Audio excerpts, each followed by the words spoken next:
Salut tout le monde, c'est Antoine, bienvenue dans cette nouvelle vidéo. Aujourd'hui, on se retrouve pour le tout premier deck profile sur ma chaîne YouTube. Un deck profile du deck de Bandy Kane, le deck Revolver Dragon. Avant de commencer, j'avais quand même envie de vous souhaiter une très bonne année et une bonne santé. Vous allez voir, qui dit nouvelle année, dit nouvelle introduction. Non, ça n'a rien à voir, mais vous allez voir, il y a une toute nouvelle introduction qui a été faite par Sagan le Cybers. Je vous en dis plus juste après. A tout de suite.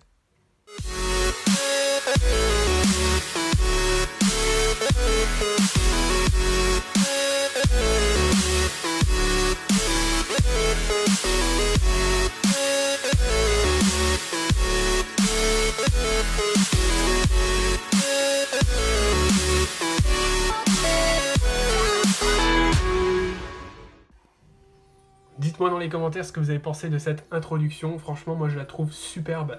Donc c'est Sagan le Cybers qui me l'a faite. Il m'a aussi fait l'introduction que vous verrez en fin de vidéo. Il fait vraiment du super travail. Si vous voulez le contacter, vous pouvez le contacter via Discord. Donc son Discord c'est Namiru. Je vous mettrai le lien en description de cette vidéo. Il fait que des introductions de style AMV. Et d'ailleurs c'est lui qui a fait l'introduction de Obscurity. Donc vraiment du super travail. Je vous invite à rester jusqu'à la fin de cette vidéo où je vais vous faire gagner un lot de cartes. Donc je ne vais pas vous les montrer parce que sinon ça va spoiler mon deck profile. Mais c'est des cartes que vous allez pouvoir retrouver dans mon deck. Donc si vraiment mon deck vous plaît et que vous voulez vous le faire, vous avez possibilité de gagner ces cartes-là et de débuter votre deck tranquillement. Donc voilà, fin de vidéo, je vous explique comment gagner ce lot de cartes. Et en attendant, on va tout de suite s'attaquer à mon deck profile. Voici mon deck Revolver Dragon, donc clairement c'est un deck qui est très sympa à jouer, notamment avec tous les effets lancés de pièces qu'il comporte, donc ça va rendre des duels vraiment très interactifs, ça j'aime beaucoup. Clairement c'est un deck fun et rétro, donc c'est pas du tout un deck que vous allez pouvoir utiliser contre des decks méta, vous n'allez pas pouvoir les utiliser dans des compétitions, parce que tout simplement on est sur un deck qui est vraiment trop lent et qui n'a pas des effets aussi puissants. Donc voilà, mais néanmoins il est quand même très sympa à jouer et moi je suis très content de le posséder. C'est un deck que j'ai essayé de construire en respectant au maximum le personnage de Bandy Kane, que ce soit au niveau des cartes qu'il utilise, mais aussi au niveau de l'esprit et de la stratégie de jeu. Donc franchement vous allez voir, il y a beaucoup de cartes qui sont issues de Duelist légendaire, l'ancien millénaire, donc la référence c'est LED2 pour ceux que ça intéresse et qui souhaitent se construire ce deck. Alors on commence ce deck profile avec mon préféré monstre, le Revolver Dragon Desperado. C'est la carte qui a l'effet lancer de pièces le plus puissant du deck. Franchement elle est juste super kiffante, moi je la trouve en plus de ça super belle. Alors elle a trois effets, le premier c'est qu'elle va pouvoir s'invoquer spécialement lorsque vous avez un monstre ténèbres, machine, face recto qui est détruit au combat ou par un effet de carte. Donc ça c'est non négligeable, sachant que c'est un monstre de niveau 8. Ensuite, son effet principal qui est très intéressant, c'est un effet rapide que vous pourrez activer durant la battle phase de votre adversaire ou la vôtre. Vous lancez une pièce 3 fois et vous pouvez détruire jusqu'à 3 monstres de votre adversaire. Si vous avez effectivement fait 3 faces, vous avez en plus la possibilité de piocher une carte. Donc c'est super intéressant. Autre chose, le troisième effet, c'est que cette carte va pouvoir, lorsqu'elle est envoyée au cimetière, vous permettre de tutoriser un monstre de maximum niveau 7 qui a un effet lancer de pièces. Donc cette carte-là, franchement, elle est très stylée et je vais la jouer 3 fois sans hésiter. Ensuite vient l'araignée explosion PM4. Donc vous vous souvenez peut-être de l'araignée lanceuse que jouait Bandy Kane. C'était une garde de niveau 7, donc plutôt chiante à invoquer, qui n'avait pas d'effet. Vraiment mauvaise. Celle-ci, c'est sa version en amélioré. Donc ils ont bien fait les choses. Niveau 4, 2200 de défense, donc ça permet quand même de surprendre votre adversaire et éventuellement de temporiser. Et en plus de ça, elle a deux effets plutôt intéressants. Le premier va permettre en fait d'invoquer spécialement le Revolver Dragon Desperado sans que vous ayez à attendre que votre adversaire détruise l'un de vos monstres. Donc ça c'est super cool. Donc elle va cibler un monstre ténèbres machine que vous contrôlez, rien n'exclut qu'elle se cible elle-même et une carte contrôlée par l'adversaire.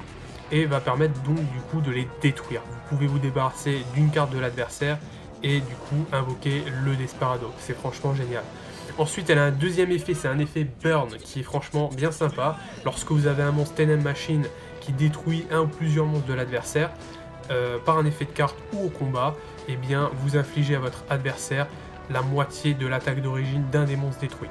Donc c'est plutôt sympa. Cette carte là je vais la jouer 3 fois également, elle est kiffante.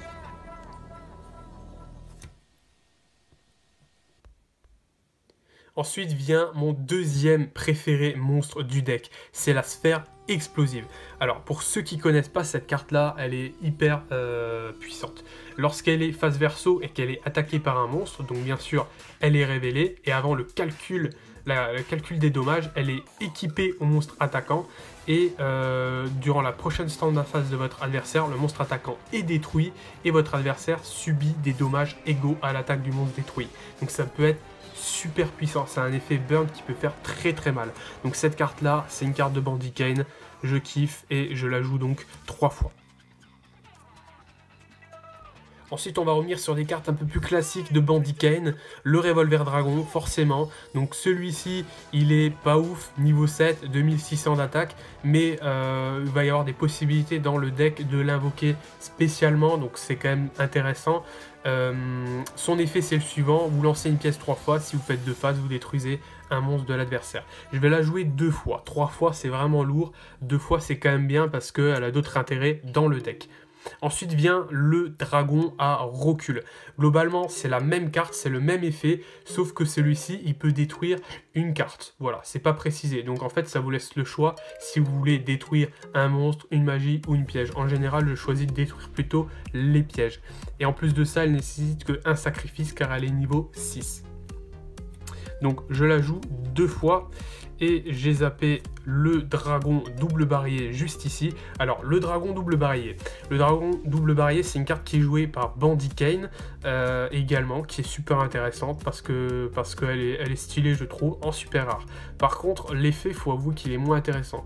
C'est uniquement lorsque cette carte est invoquée, vous lancez 2 fois une pièce et si vous avez 2 faces, vous détruisez une carte sélectionnée. Donc je vous avoue que c'est pas ouf. Je la joue 2 fois, mais bon, c'est quand même une carte de Bandit Kane, c'est un petit coup de cœur. Ensuite vient la bombe noire. Donc cette carte-là, c'est vraiment une tuerie. C'est un synthoniseur de niveau 3. Son effet, il est hyper intéressant. Lorsqu'il est invoqué normalement, vous pouvez invoquer spécialement un monstre ténèbres de type machine de niveau 4 depuis votre cimetière. Donc en gros, cette carte-là, elle vous offre une invocation synchro de niveau 7. Donc ça passe crème et je la mets donc 2 fois. On continue avec des cartes que cette fois-ci Bandit Kane n'utilise pas mais qui vont tout à fait dans l'esprit du deck. Donc Marshmallow, il va permettre de burn les points de l'adversaire et de temporiser. Donc il inflige 1000 points de vie et il est non destructible au combat. Je vais le jouer 2 fois sans hésiter. Après vient la tortue électromagnétique, donc celle-ci lorsqu'elle est bannie depuis le cimetière, c'est un effet rapide, vous pouvez sauter la battle phase de l'adversaire. Donc c'est quand même très bien pour mettre des bâtons dans les roues. Et ensuite, on va s'attaquer aux magies. Alors, la première magie, c'est une carte magie de terrain, Heavy Metal Rider. Donc, c'est vraiment une carte que je trouve super stylée au niveau de l'artwork. On voit que des monstres qui rappellent Bandit Kane. Donc, c'est une carte super sympa. Hormis ça, l'effet est aussi sympa. Une première fois chaque tour que votre monstre machine ténèbres va être détruit au combat, il n'est pas détruit et si vous avez reçu des dommages de combat, il gagne autant d'attaque après le calcul des dommages. Garde ce gain d'attaque tant que cette carte est sur le terrain. Donc ça protège vos monstres et en même temps ça les renforce. Elle a un second effet lorsque vous avez un monstre machine ténèbres qui détruit un monstre de l'adversaire au combat ou par un effet de carte, vous pouvez invoquer spécialement un monstre ténèbres machine depuis votre main. Donc ça c'est super pratique pour invoquer des monstres qui sont un peu chiants à poser en temps normal, comme par exemple Revolver Dragon. Donc cette carte là pour moi elle est très importante dans le deck. Je vais donc la jouer 3 fois pour optimiser mes chances de l'avoir et pour avoir des réserves si jamais mon adversaire veut la détruire. Après je joue pas de terraformation parce que sinon c'est trop lourd. Ensuite, je vais jouer Fusion du futur. Donc cette carte-là, elle est très bien parce qu'elle rend quand même le deck léger. Ce que je veux dire par là, c'est qu'il suffit de l'avoir en main pour pouvoir poser votre monstre Fusion. Vous le poserez durant la seconde stand phase après activation de cette carte. Mais en gros, vous n'avez pas besoin d'avoir les matériels de fusion en main. C'est ça qui est cool. Ça rend quand même la chose un peu plus flexible. Malgré tout, le monstre a un point faible. Il dépend de cette carte. Donc si cette carte est détruite, le monstre sera aussi détruit. Voilà, je la joue 2 fois. Ensuite, c'est un deck, on va pas se le cacher, qui est quand même lent à certains moments, qui a besoin d'un peu de peps. Donc pour cela, je vais ajouter des moteurs de pioche. Je mets 2 invitations des ténèbres qui permettent de piocher 2 cartes et une carte d'exécution qui permet de piocher jusqu'à 3 cartes. Donc quand même très intéressante comme carte. Après, je vais jouer des magies qui sont un peu plus génériques, qui vont passer dans pas mal de decks. Contrôleur d'ennemis tout d'abord. C'est une carte qui va permettre de bloquer une attaque d'un monstre, pourquoi pas, en le mettant en mode défense, ou de choper un monstre adverse, de le contrôler durant un tour et de faire ce qu'on veut. Donc en général, moi je chope le monstre et je le sacrifie. Ça me permet de me débarrasser de monstres qui sont vraiment chiants à se débarrasser, du style non destructible au combat. Ensuite, je vais jouer Raigeki, donc je vous la présente pas, c'est une carte que tout le monde connaît, elle est très efficace. Limiteur Homoval qui passe très bien dans les decks machines, qui permet de doubler l'attaque de tous les monstres, donc ça permet de faire très mal à l'adversaire. Et ensuite Monster Reborn, que je pense vous connaissez aussi, qui est très efficace. Du coup, ça fait 12 cartes magie et on va passer aux cartes pièges. Alors, les cartes pièges, on va commencer avec Rafale de Proton. C'est clairement pas une carte indispensable dans le deck. Au début, je l'ai joué 3 fois, je vous avoue, mais finalement, c'est beaucoup trop lourd, j'avais des mauvaises mains, donc je vais la jouer 2 fois. Alors, cette carte-là, elle est quand même très intéressante parce qu'elle va permettre de renforcer vos effets lancer de pièces. Vous avez quand même beaucoup d'effets lancer de pièces, donc c'est non négligeable. Alors, cette carte-là, elle a 3 effets possibles selon votre lancer. Selon le résultat que vous allez faire. Si vous faites une face, vous allez infliger 500 points de dommage à l'adversaire. Si vous faites 2 faces, vous allez détruire une carte contrôlée par l'adversaire. Et si vous faites 3 faces, vous regardez la main de l'adversaire et vous lui défaussez une carte. Franchement, si vous faites 3 faces, vous êtes royal. Elle a un autre effet, si vous envoyez cette carte-là depuis le cimetière dans votre zone de cartes bannies, eh bien vous allez pouvoir traiter tous les résultats d'un lancer avec minimum 2 lancers de pièces comme face. Donc imaginez la combinaison là avec le revolver dragon, ça peut faire très mal. Alors cette carte-là, je la joue 2 fois. Ensuite, je vais jouer Machine à voyager dans le temps, qui est aussi une carte jouée par Bandy Kane, qui va permettre de récupérer un monstre détruit au combat et envoyé au cimetière. Cette carte-là, elle est quand même intéressante, je vais la jouer 3 fois. Ensuite, je vais jouer des cartes qui vont contrer et faire mal à l'adversaire. C'est véritablement des gros pièges. Force de miroir, déjà, très efficace, et je ne vous représente pas, x2 et cylindre magique. Donc ça, c'est des cartes que je vais jouer clairement pour faire mal à l'adversaire et si vraiment je joue contre des decks qui sont plutôt costauds. Ensuite, Jugement solennel et Avertissement divin, qui sont des cartes pièges qui passent dans pas mal de decks, qui sont vraiment très très cool, donc qui vont permettre du coup de bloquer les invocations spéciales de monstres et les activations de cartes magie pièges. Donc ça, c'est cool. Avertissement divin, j'ai une pochette noire tout simplement parce que je joue cette carte aussi dans mon deck renoncé. Donc voilà, c'est tout pour les cartes pièges. Il y a 10 cartes pièges. Donc ça c'est super. On a ici un main deck de 42 cartes. Donc dites-moi ce que vous pensez du deck. Franchement, moi je le trouve vraiment super. On va tout de suite passer à l'extra deck.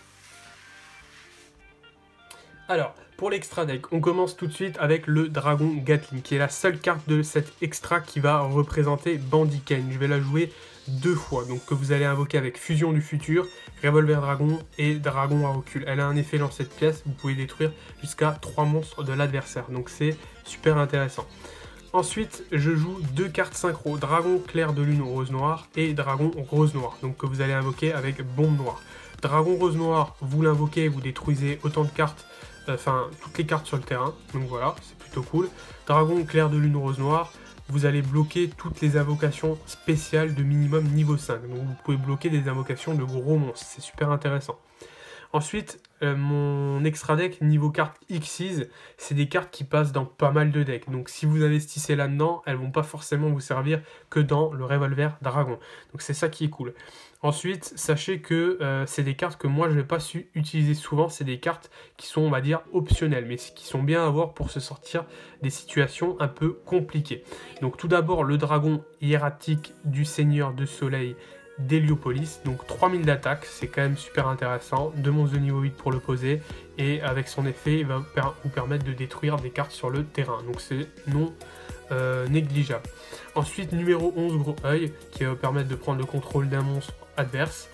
il s'invoque avec 2 monstres de niveau 7. L'inconvénient dans mon deck, c'est que j'ai 2 monstres de niveau 7, justement, c'est le Revolver Dragon. Pareil que numéro 11 Gros Œil, Dragon Gaïa, 2 monstres de niveau 7, et il va infliger des dommages de dégâts perçants. Ensuite, Dragon de la Tornade, qui passe dans beaucoup de decks, qui va permettre de détruire une magie piège sur le terrain. Castel, le mousquetaire chasse-ciel, celui-ci très intéressant pour se débarrasser de cartes très chiantes. Vous pouvez passer un monstre en position de défense et vous pouvez renvoyer une carte dans le deck de son propriétaire et le mélanger. Donc ça c'est cool. Numéro 41, Bagooska, le tapir terriblement fatigué. Donc c'est une carte qui va permettre de passer les monstres adverses en mode défense et d'annuler leur effet. Donc c'est très intéressant. Et enfin, numéro 101, Honneur silencieux Arche, qui va permettre de se débarrasser de monstres qui ont des effets plutôt embêtants, du style non destructible au combat, non destructible par des effets de cartes. Donc en gros, elle va s'équiper du monstre sélectionné. Donc le monstre sélectionné va devenir un matériel X6 de cette carte. Donc c'est vraiment super cool. C'est tout pour les cartes X6, mais j'aurais joué en plus Lancelot, donc Lancelot que je n'ai pas. Ensuite, je joue Décodeur Bavard, donc qui passe dans beaucoup de decks, qui est très intéressant. C'est tout pour les links, mais j'aurais joué le dragon Charge Borel, qui est aussi très intéressant pour jouer dans pas mal de decks et qui aurait vraiment bien augmenté le niveau de ce deck. Voilà, c'est tout pour l'extra deck. Du coup, n'hésitez pas à me dire dans les commentaires si vous avez des conseils dans la manière dont je peux présenter mes futurs deck profile. Si vous avez des conseils de comment jouer le deck Revolver Dragon, voilà, pourquoi pas. Peut-être que vous aussi, vous jouez ce deck. Et sur ce, on va tout de suite passer au lot de cartes que je vous propose. Donc si ce deck profile vous intéresse, si vous voulez vous faire ce deck, vous avez possibilité de commencer ce deck avec Rafale de Proton que je vous offre 2 fois en super rare. Donc elle est vraiment très sympa. Machine à voyager dans le temps, Revolver Dragon et la sphère explosive. Donc voilà, c'est toutes les cartes qui sont à gagner au tirage au sort. Voilà, c'est un lot complet. Donc pour participer au tirage au sort, vous devez bien entendu être abonné à ma chaîne. C'est réservé aux abonnés. Donc n'hésitez pas à vous abonner si ce n'est pas déjà fait. Vous devez aimer cette vidéo et commenter cette vidéo en m'indiquant très clairement que vous voulez participer au tirage au sort.